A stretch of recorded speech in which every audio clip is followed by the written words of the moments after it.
I thought the only thing left that could break me was already in the ground. My wife, Susanna, gone 7 years now. I was wrong. Welcome back to your ultimate destination for gripping revenge stories, family betrayals, shocking betrayals, and emotional justice. Subscribe now and join a community and tell us where you're watching from. Turn on the notification bell for our next story. Are you ready to witness the ultimate payback? Let's get started. I am Mr. Zaha, and I'm 68 years old, and after I dropped my eldest son William at O'Hare Airport and watched him vanish into the terminal without a backward glance, my phone lit up with a single text from Maria, my housekeeper of 15 years, "Don't go home. Check the cameras. Please." One tap on the app. One live feed. My own bedroom. There they were, my other two children, Gregory and Lucy, rifling through my nightstand, pulling out the key to my safe, whispering about lawyers, signatures, and before he updates anything. My own flesh and blood, planning to take everything I had left. They thought I was too old to notice. They were about to learn how wrong they were. If that twist already has your heart racing and your trust in family shaken, smash that like button right now. Drop a comment with betrayed if you've ever felt the knife from someone you raised, and subscribe so you don't miss what I did next. This story is just beginning. The drive to O'Hare that morning had felt heavier than usual. Chicago's winter sky hung low and gray, the kind that presses down on your shoulders before the first snowflake even falls. I'd woken at 5:30 a.m. like always. Old habits from decades of opening the garage at dawn. Made coffee in the same percolator Susanna bought in 1998, black and strong, no sugar. The kitchen still smelled faintly of her lavender hand soap even though the bottle had been empty for years. William arrived at 6:15, suitcase already in hand, dressed in that sharp navy suit he wears like armor. At 42, he looks more like a Wall Street poster boy than the boy who used to beg me to fix his bike chain. We exchanged the usual, "Traffic's light today, flight on time." "Yeah, should be." Small words to fill the silence. The ride down I-90 was quiet except for the hum of tires on wet pavement and the occasional ping of his phone. I glanced over once. He was typing furiously, brow furrowed. I wanted to ask about his wife, Sarah, about the twins I hadn't seen since last Christmas. Instead I said, "You sure you don't want breakfast? There's that diner near the exit." "Nah, Dad. Got a meeting at 10 in Manhattan. I'll grab something at the gate." I nodded. Kept my eyes on the road, the departure's curb, the usual chaos. Horns, luggage carts, families hugging. William stepped out, pulled his roller bag from the trunk. I got out too, even though my knees protested. He gave me that quick, one-armed hug, more pat than embrace, and said, "Thanks for the ride. Love you. Love you too, son. Safe flight." He was already turning away, phone back in hand, disappearing through the sliding doors. No backward glance. No wave. Just gone. I stood there a moment longer than I should have. Exhaust fumes mixing with the cold air, watching the doors swallow him. Then I got back in the old Ford Expedition, still the same one I bought when Gregory got his learner's permit, and pulled into the short-term garage to collect my thoughts before the drive home. But that's when the text came. Maria's message sat there on the lock screen like a stone. She's not dramatic. In 15 years, she's texted me maybe 10 times outside of schedule changes. Once when the pipes froze. Once when Tommy left his favorite stuffed bear behind. Never like this. I opened the camera app with fingers that suddenly felt thick. The live feeds loaded slowly. Wi-Fi in the garage is spotty. First the front porch. Empty, porch swaying slightly in the wind. Driveway. Just my spot empty, Maria's little Honda parked neatly to the side. Backyard. Bird feeder swinging, snow-dusted lawn quiet. Then interior. Living room. Dark, curtains still drawn. Kitchen. Clean, dishes from last night's solo dinner dried on the rack. Upstairs hallway. Empty. Master bedroom. The door was ajar, something I never leave. Light from the bedside lamp spilled into the hall. I pinched to zoom. Gregory. My middle child. The one who always had big ideas and bigger debts. At 39, still handsome in that careless way, hair a little too long, wearing the leather jacket I bought him for his 30th birthday. He was crouched by the nightstand, peeling back the tape I'd used to hide the small brass key, the one that opens the floor safe under the rug. Lucy stood at my desk, the one Susanna used for her scrapbooking. Our baby girl, 35 now, still wearing her hair in that loose ponytail like she did in high school. She had a stack of papers in her hands. Bank statements. I recognized the blue logo of First Midwest. Her lips moved, voice too low for the mic to catch clearly, but the tone was urgent, conspiratorial. Gregory straightened, key in hand. Lawyer said if we get his signature on the power of attorney before he changes anything. Lucy cut in, glancing toward the door like she expected me to walk in. He trusts us. He's been so distracted since Mom. He won't even notice until the accounts are moved. Moved. The word landed like a slap. They weren't just looking. They were planning to take. My pulse roared in my ears. The garage lights flickered overhead. A car horn blared somewhere far off. I couldn't breathe right. I switched feeds, desperate for another angle, hoping maybe I'd misunderstood. Guest room cam. Empty. Tommy's old room. Now just a storage space with his childhood trophies gathering dust. Nothing. Back to the bedroom. Gregory had the safe open now. He pulled out the leather folder I kept there, the original will, trust documents, life insurance policies naming them as beneficiaries, the deeds to the house, and the lake cabin in Wisconsin Susanna and I bought on our 25th anniversary. Lucy was photographing pages with her phone, flash popping like little accusations that I watched my children I carried on my shoulders, taught to drive, walk down the aisle, systematically cataloging my life so they could dismantle it. Why? Money? I'd already given each of them six-figure gifts over the years, down payments, college paid off, cars. Gregory's real estate ventures had tanked twice. I bailed him out both times. Lucy's divorce left her with legal fees. I covered them quietly. William never asked, but I'd wired him money when the twins were born. Was it never enough? Or was it me? Too old. Too set in my ways. Too much of a reminder that one day they'd have to face the same silence I live in. At him, my hands shook so badly, I almost dropped the phone. I gripped the steering wheel instead, knuckles white. Maria must have seen them arrive. She has her own entrance, her apartment above the garage. She would have let them in. Why wouldn't she? They're my kids. They have keys. They said I was out for the day, probably. She texted me the second she realized something was wrong. God bless that woman. I sat there for what felt like hours, but was probably only minutes. The garage smelled of oil and rubber. A family walked past. Mom, Dad, two kids with suitcases, laughing about something. Normal. Hold on, I wanted to scream. Instead, I turned off the live feed. Closed the app. Started the engine. I didn't go home. I drove. Aimlessly at first. Out of the airport, onto I-294 south, then west toward the suburbs. Past strip malls, past the exit for my old auto shop, now a chain tire place. Past the cemetery where Susanna rests under that maple tree we planted together. My mind raced. Confront them? Walk in. Act like I knew nothing. See how far they'd go? Call the police? My own children? The thought made bile rise in my throat. Wait. Watch. Gather proof. I needed time to think. To remember who I was before grief hollowed me out. The man who built a business from nothing. The man who fixed what was broken. They thought I was broken. They were wrong. I pulled into a quiet diner off Route 53. The same one Susanna and I used to stop at after long drives. Ordered black coffee. Sat in a booth by the window. Watched snow start to fall. Fat flakes sticking to the glass. My phone buzzed again. Maria, Mr. Zaha? Are you okay? They left 20 minutes ago. Took nothing visible. But they were in your room a long time. I typed back slowly. Me. I'm safe. Don't say anything to them. I'll be home later. Thank you, Maria. You did good. 3 dots. Then, Maria, I'm worried. Call if you need me. I can stay late. I set the phone down. Outside, the snow thickened. Inside, something hardened in my chest. Not anger exactly. Resolve. The same quiet determination I felt the day I opened my first garage with $3,000 and a secondhand lift. They wanted to take what was left of my life. I would let them think they could. Then I would show them what a father, who has already lost everything once, will do to protect what remains. But first, I had to understand why, and how deep this betrayal ran.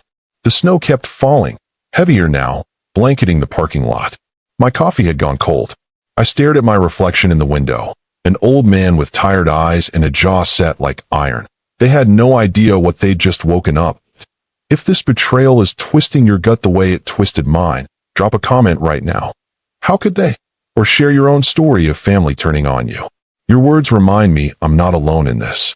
Hit like if you're feeling the rage and heartbreak with me.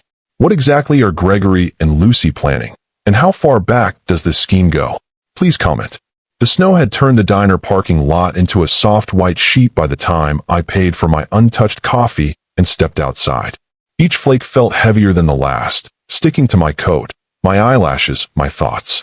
I slid behind the wheel of the Expedition, heater blasting, but the cold had settled deeper than the weather could reach. I couldn't go home yet. Not while Gregory and Lucy's voices still echoed in my skull, calm, calculated, like they were discussing weekend plans instead of dismantling their father's final years. That I drove instead to the one place that always cleared my head, the old auto shop on the edge of town. The building I'd sold 5 years ago still stood, now painted corporate gray with a big red Tire Kingdom sign bolted over my original hand-painted one. I parked across the street under a street lamp, engine off, lights off. Watched the night shift guys move inside like shadows behind the glass base. This was where it all started. 23 years old, grease under my nails, Susanna waiting in our tiny apartment with a hot dinner and bigger dreams. We'd sit on the fire escape counting the money we didn't have yet, promising each other the house on Maple Lane, the kids, the lake cabin. Every bolt I tightened felt like building toward that promise. Now those same hands, older, spotted, slower, clutched a phone showing proof that promise had been betrayed. That I opened the camera app again. The live feed was still active. The house looked peaceful from the outside. Porch light glowing amber, snow collecting on the railings, Maria's apartment light on upstairs. She was probably pacing, waiting for me to call. I switched to recorded clips. Thank God I'd set the system to save motion events for 30 days. There they were, timestamped 11:47 a.m., barely an hour after I'd left with William. Gregory's black SUV pulled into the driveway first. Lucy's white SUV right behind. They parked like they owned the place, which, technically, one day they might if their plan worked. They didn't knock. Used their keys.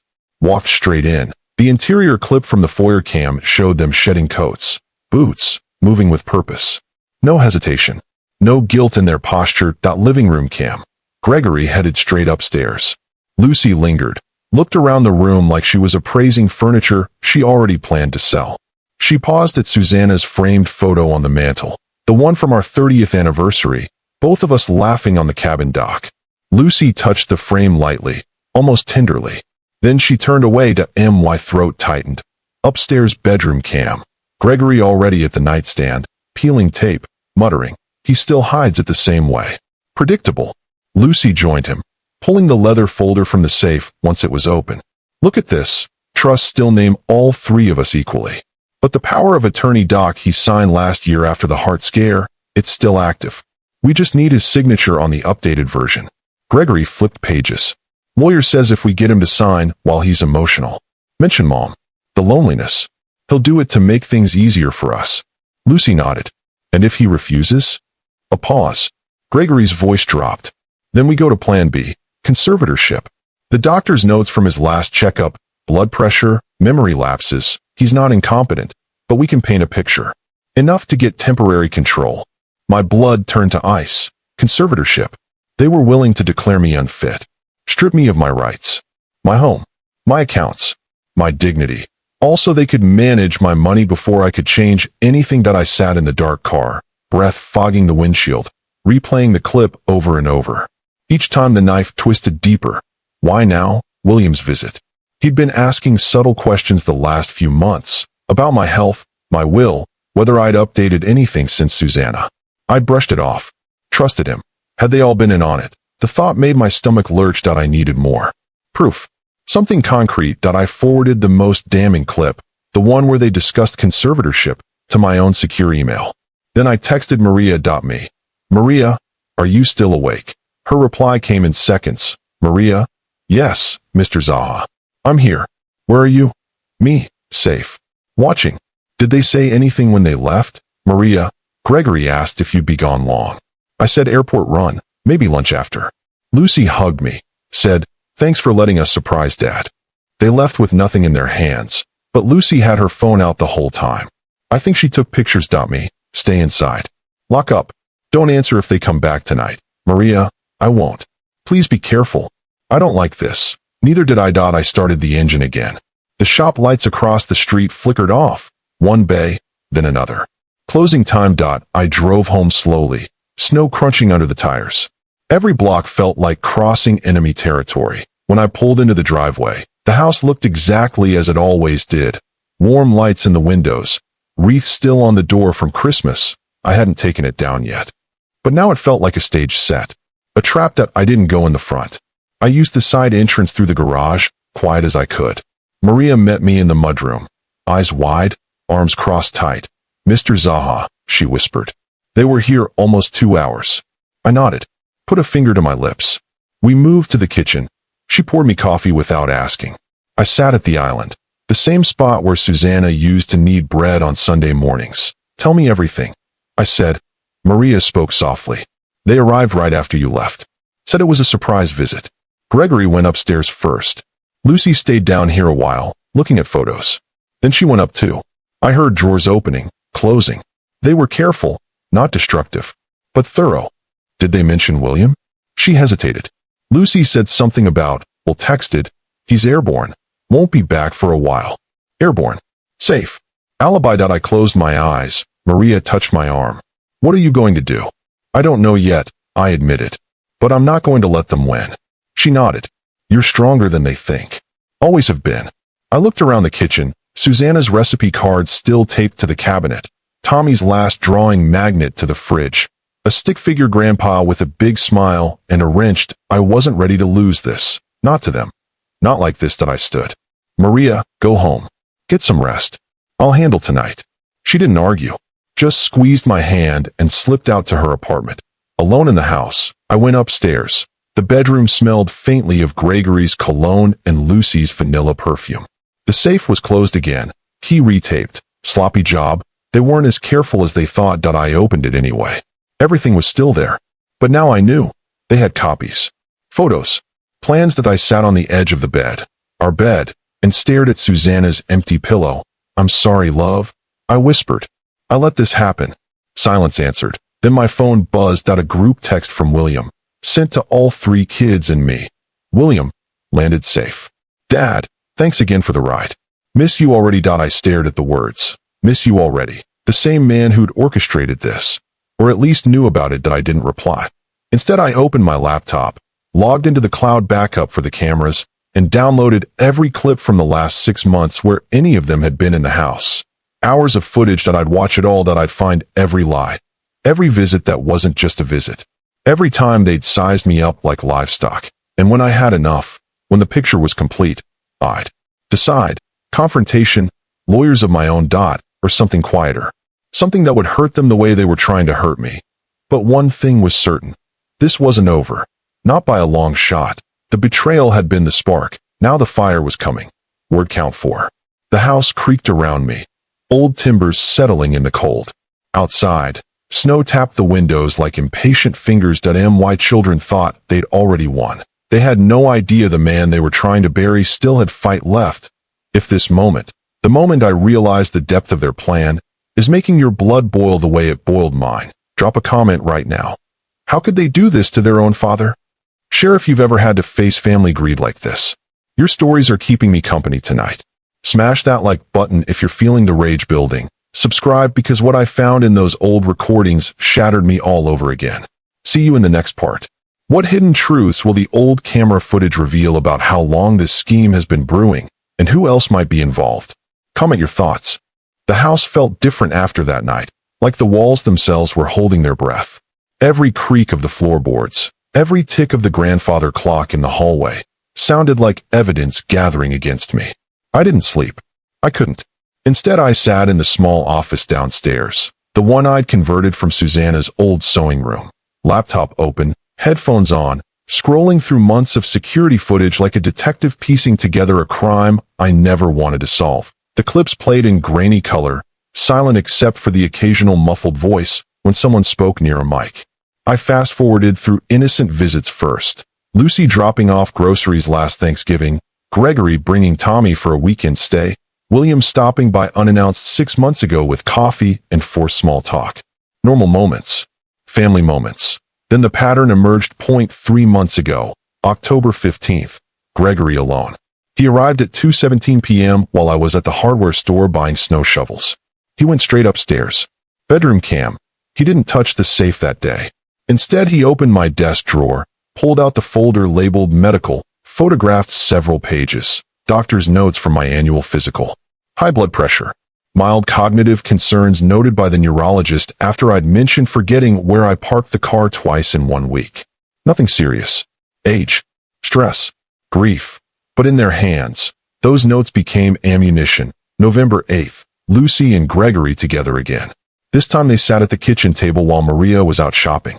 Audio picked up fragments. Lucy, if we frame it as concern, we're worried about Dad living alone. The court loves that.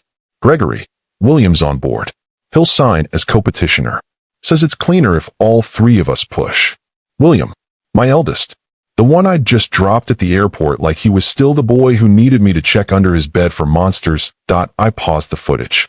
My reflection stared back from the dark screen. Eyes sunken, jaw tight. I looked every one of my 68 years that I kept going. December 22nd, right before Christmas. All 3 of them here for the holiday dinner I'd cooked alone in advance. While I was in the garage getting extra chairs, they slipped upstairs. Bedroom cam. William this time. He didn't search. He just stood by the window, phone to his ear. William. Yeah, he's still sharp, but the forgetfulness is getting worse. We can use that. No, he hasn't changed the will yet. Trust me, by spring we'll have control. He hung up, looked around the room like he was memorizing it, then left. Spring.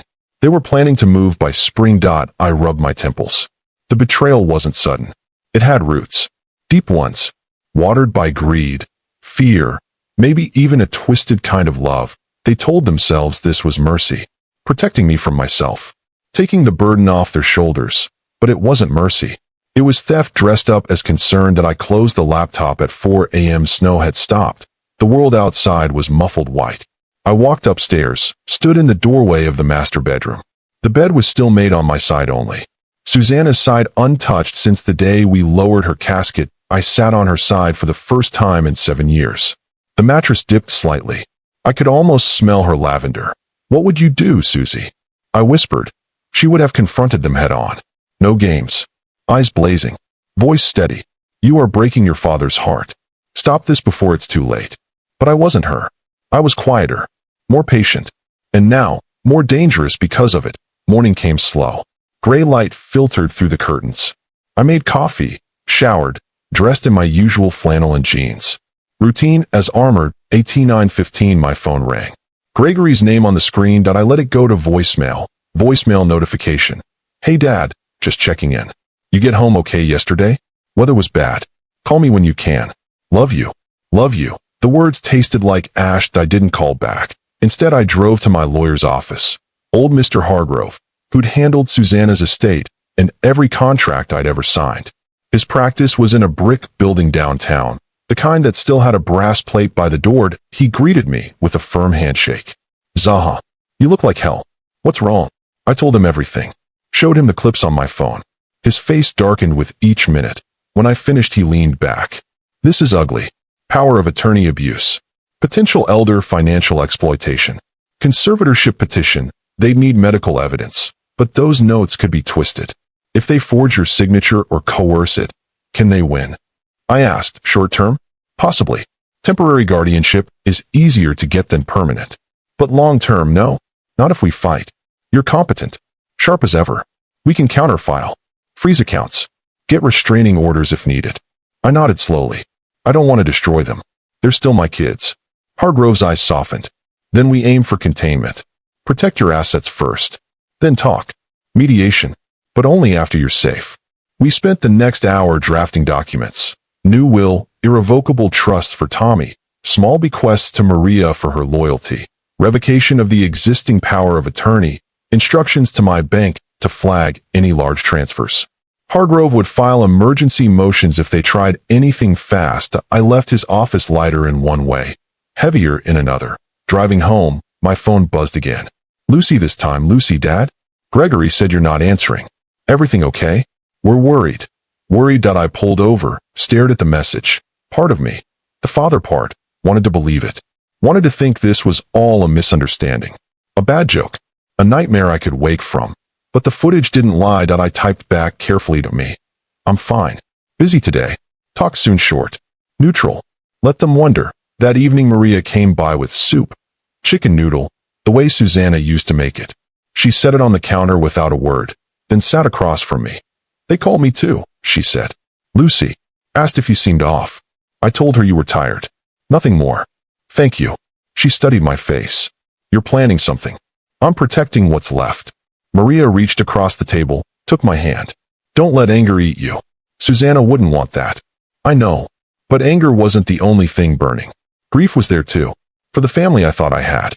For the future I'd imagined. Grandkids running through this house. Holidays loud with voices, not silence. Later that night the doorbell rang and I checked the porch cam first. All three of them. William, Gregory, Lucy. Standing together on the porch like a united front. Snowflakes in their hair. Faces serious. William held a bakery box. Probably cannoli from the Italian place downtown. A peace offering. Or bait. My heart thudded hard. They rang again that I could ignore them. Let them stand in the cold dot, or I could open the door, face them, see if they'd lie to my face. That I took a slow breath. Then I walked to the door. Hand on the knob. This was it. The moment the tension broke open. They stood there, my three children, looking concerned. Looking innocent.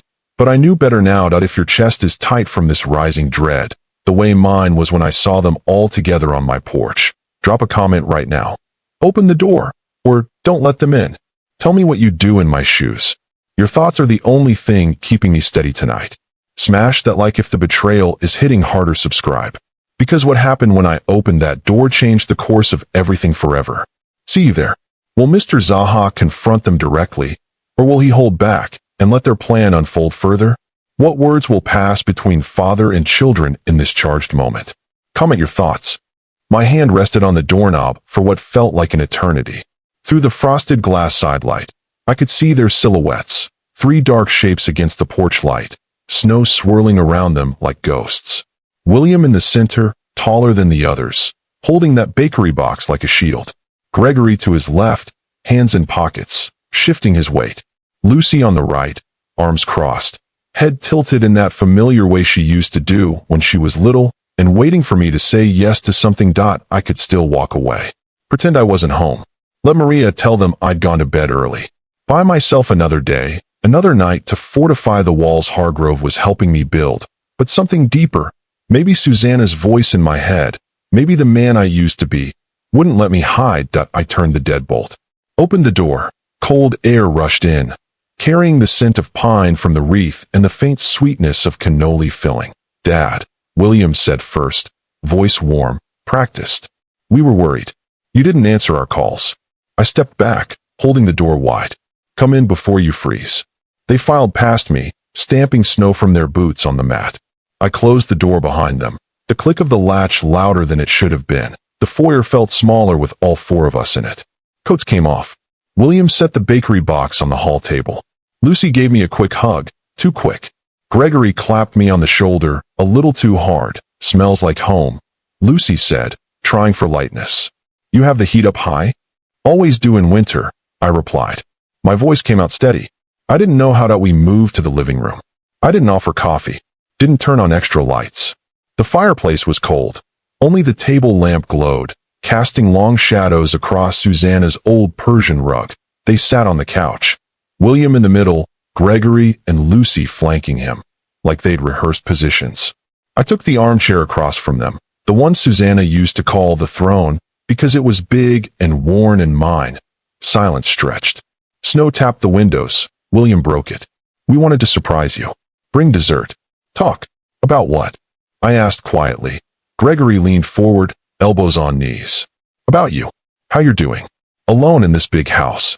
We've been noticing things. Noticing, I echoed. Lucy jumped in, voice soft, eyes wide with concern. I almost believed. Dad, you've been forgetting little things. The other week you left the garage door open all night. Maria told me you mixed up Tommy's pickup day last month. We're not saying you're, but we're worried. We love you. Love. The word landed like a stone in still water. That I looked at each of them in turn. William wouldn't meet my eyes, stared at the rug instead. Gregory's jaw worked like he was chewing on words he didn't want to spit out. Lucy's hands twisted in her lap. That I let the silence grow again. Let it press on them. Then I spoke.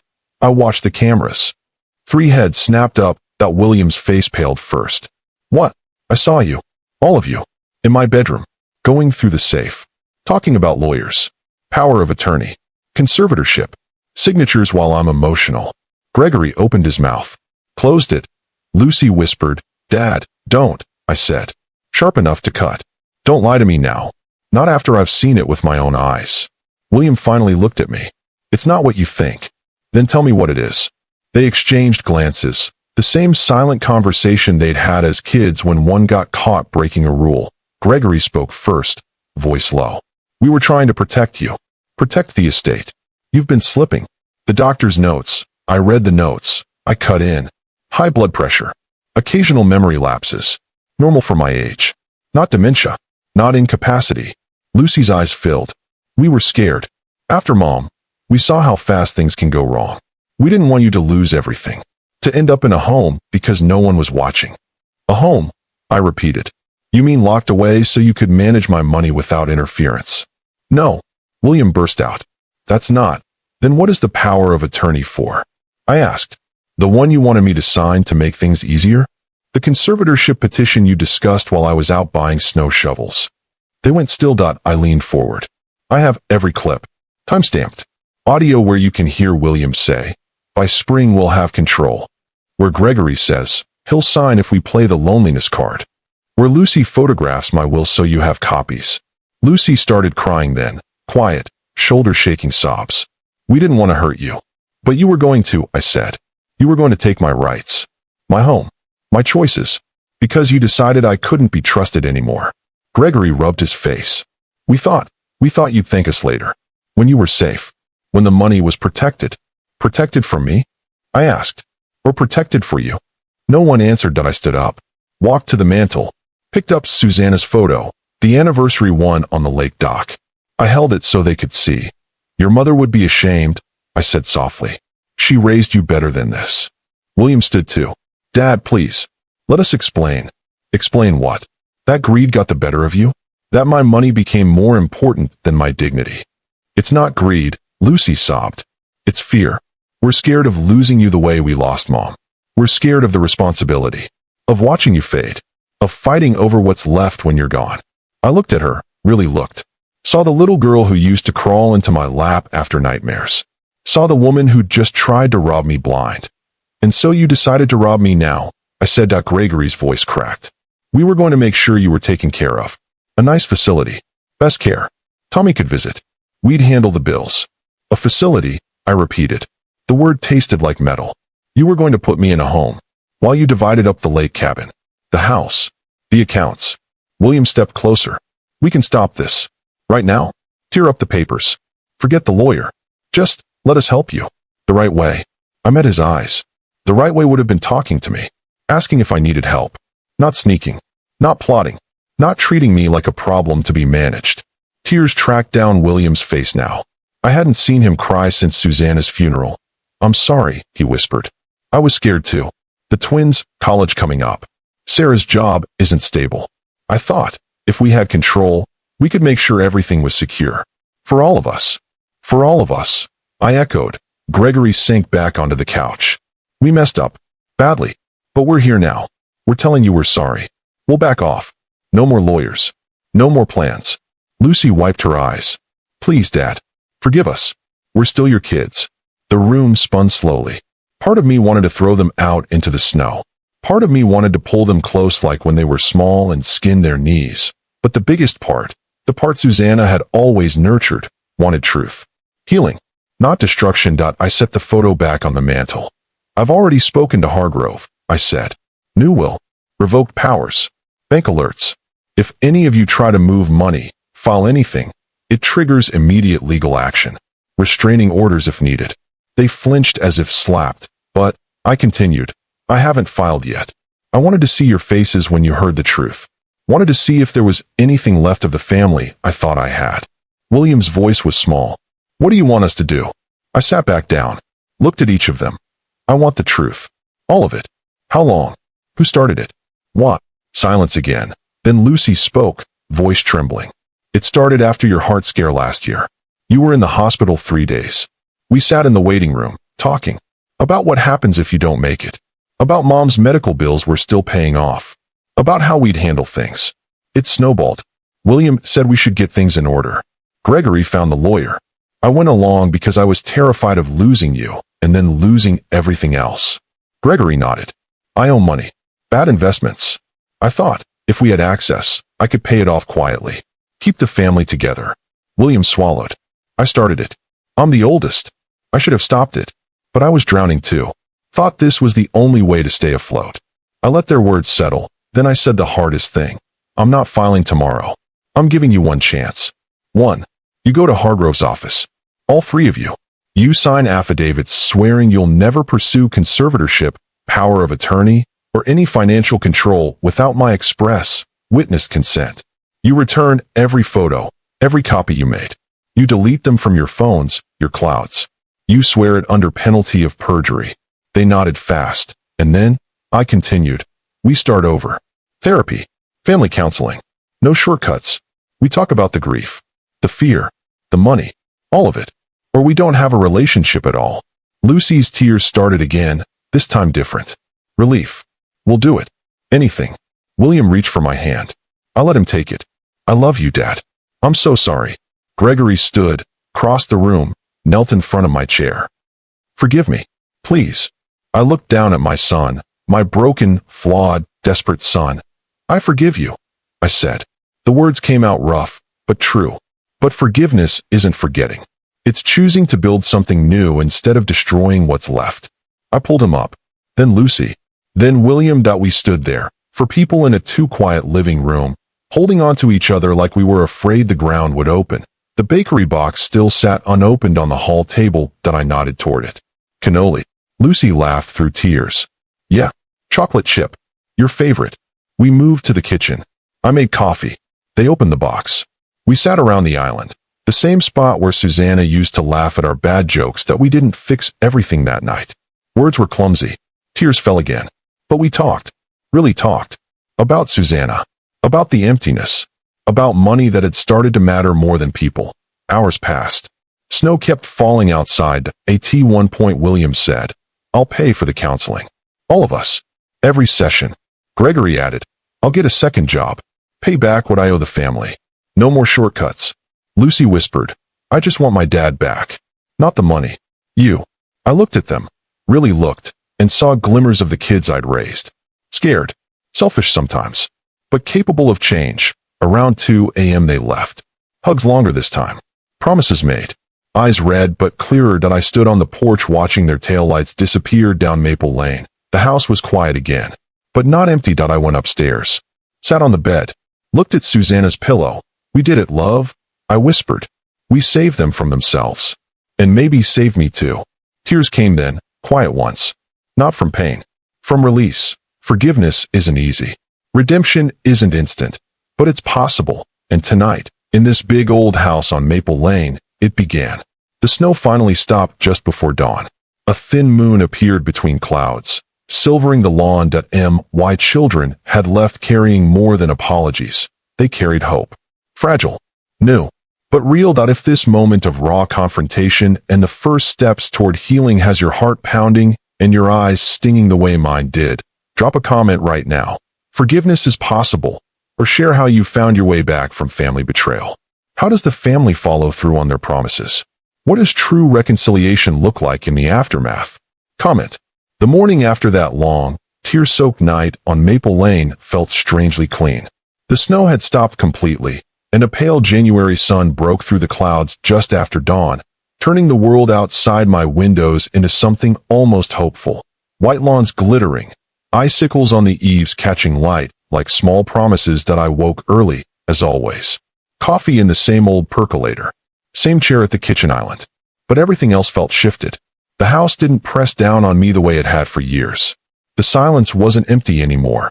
It was waiting. My phone sat on the counter. No new messages yet. I didn't expect any, not immediately. What I'd asked for the night before wasn't small. Full transparency, legal accountability, family therapy, no shortcuts. Most people would run from that kind of mirror held up to their soul. But these were my children. Flawed. Scared. Greedy in moments. Human. I believe they would show up at 8:47 a.m. The first text arrived from William. William, Dad. We're all meeting at Hargrove's office at 10:30. I booked it last night after I got home. We'll sign whatever you need. I already forwarded the lawyer's contact to everyone. We're doing this right. A minute later, Lucy. Lucy. I deleted every photo and screenshot last night. Cloud 2. Gregory's doing the same. I'm nervous, but I'm ready. I love you. Gregory's message came last. Simple. Gregory. On my way to the airport now. Flying in from Tampa this morning. I'll be there. Thank you for the second chance. I stared at the screen until the words blurred. Then I typed back to the group chat. One message for all three. Me. I'll meet you there. 10:30 sharp. Bring your honesty. That's all I need today. I showered, dressed in my good flannel and slacks. Not a suit, but clean, present. I looked in the mirror and saw a man who had almost lost everything twice. Once to death, once to betrayal, and was still standing. Before I left, I went upstairs to Susanna's side of the closet. I opened the door she hadn't touched in 7 years. Her sweater still hung there, faint lavender lingering in the wool. I pulled one down, a soft gray cardigan she used to wear on cold mornings, and draped it over my arm. I carried it downstairs like a talisman. Maria was waiting in the kitchen when I came down. She'd let herself in early, as she sometimes did on quiet days. You're going? She asked. I nodded. Hargrove's. They're signing affidavits. Starting therapy. Her eyes searched mine. You believe them? I believe in second chances, I said. Susanna taught me that. Maria smiled, small but real. She'd be proud of you. Of all of you, if they follow through. I hugged her. Stay for dinner tonight? I'm thinking pot roast. The way she made it. I wouldn't miss it. She said. I drove to Hargrove's office in the Expedition. Windows cracked despite the cold, letting fresh air wash through. The radio played low. Old jazz Susanna loved. I didn't change the station. Hargrove's waiting room smelled of coffee and old books. His receptionist waved me through without asking. They were already there. William stood by the window, hands in pockets. Gregory sat on the leather couch, elbows on knees, staring at the floor. Lucy paced near the bookshelf, stopping when she saw me. They all turned at once, and one spoke for a second. Then William stepped forward. Dad. I nodded. Let's get this done. Hargrove joined us in the conference room. Thick folders waited on the polished table. Affidavits. Revocation forms. Notarized statements disavowing any intent to pursue conservatorship or financial control without explicit, witness permission from me. One by one. They signed. William first. Pen steady, eyes wet but clear. Gregory next, hands shaking slightly, but he finished. Lucy last. She hesitated, then wrote her name in the same careful cursive she'd used on school projects when she was 10. Hargrove witnessed each signature. Stamps. Seals. Done. When the last page was turned, he looked at me. Assets are protected. Any future attempt triggers automatic court notification and freezes. You're safe, ZAHA. I exhaled, long and slow, then I looked at my children. Now the hard part, I said. Therapy. All four of us. Weekly. No excuses. William nodded. I already called Dr. Ellis, family specialist. First session next Tuesday. I paid for the first 6 months up front. Gregory cleared his throat. I'm selling the boat. Paying back the money I borrowed from the family account last year. Full amount. With interest. Lucy reached into her bag, pulled out a flash drive. Every copy I made. Every photo. It's all here. You can destroy it or keep it. I don't want it anymore. I took the drive. Slid it into my pocket. That we didn't hug in that room. Not yet. But something loosened in the air, like a knot finally starting to unravel.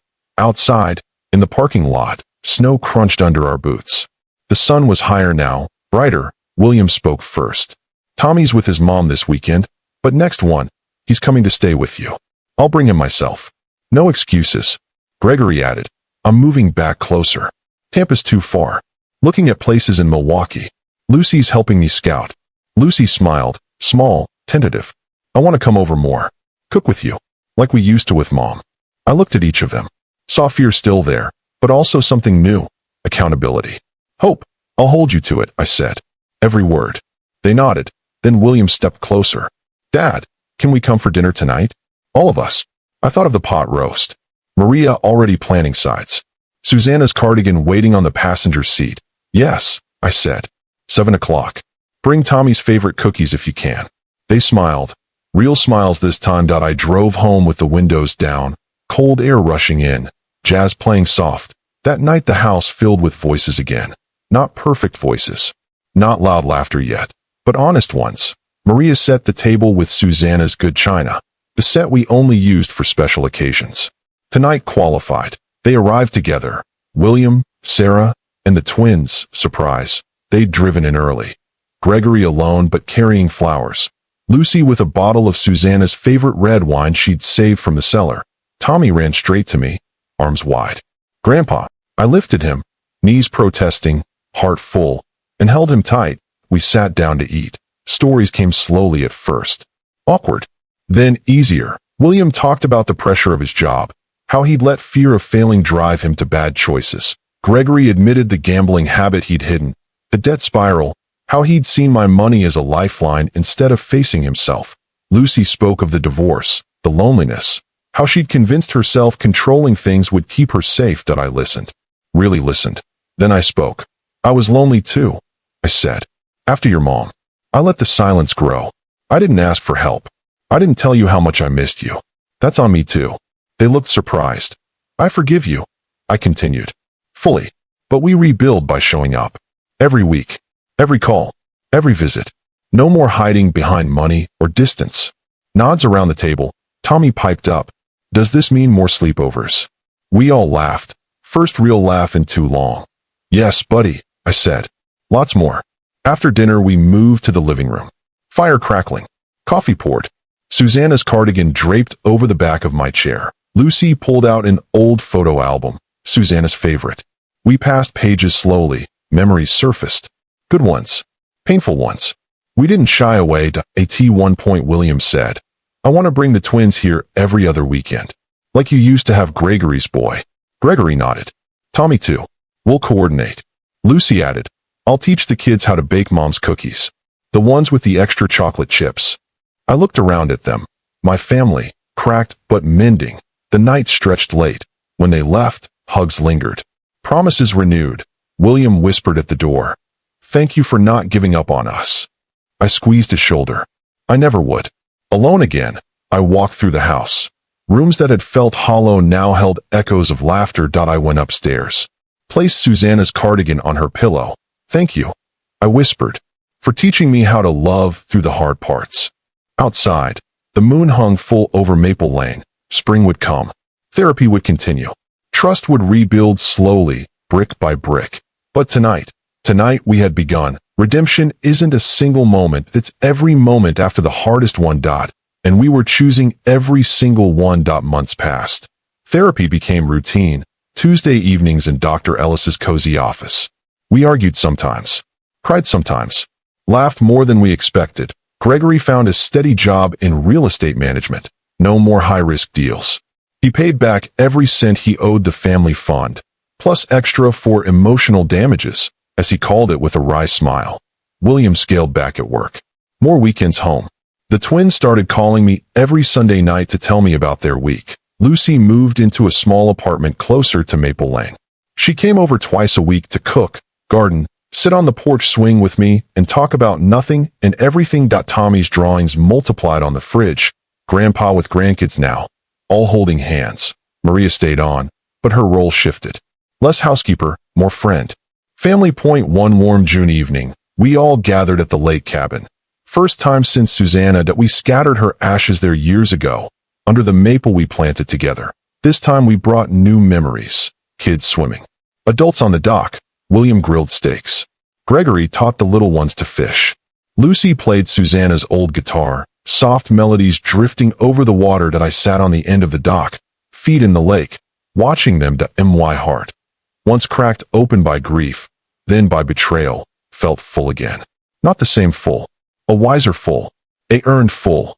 Tommy ran up, dripping wet, threw his arms around me. Love you, Grandpa. Love you more, I said. As the sun set, gold and pink across the water, my children came to sit beside me. No words needed at first. Then William said quietly, we almost lost this. Gregory nodded. Never again. Lucy leaned her head on my shoulder. Thank you for fighting for us when we couldn't fight for ourselves.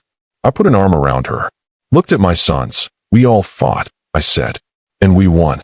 The stars came out one by one. Somewhere, Susanna was smiling. Family isn't perfect, but when it chooses love over everything else, again and again, it becomes unbreakable. And that's exactly what we became. The lake cabin lights glowed behind us as we sat in silence, listening to the water lap the shore. Healing doesn't erase scars. It just makes them part of the story. A story worth telling. That if this ending, reconciliation, redemption, a family rebuilt stronger than before, has left you emotional the way it left me every time I lived it, drop a comment right now. Family can heal. Or share your own journey of forgiveness after betrayal. Your stories have carried me through this whole telling. Thank you. If this series touched you, smash that like button one last time. Subscribe for more real-life emotional journeys, and turn on notifications so you never miss when I share the next chapter of life after loss and love. Until next time, this is Mr. ZAHA, signing off from Maple Lane, with gratitude and hope. Thank you so much for watching my story all the way to the end. Your support means everything. Don't forget to subscribe to my channel and drop a comment below. I'd love to hear your thoughts.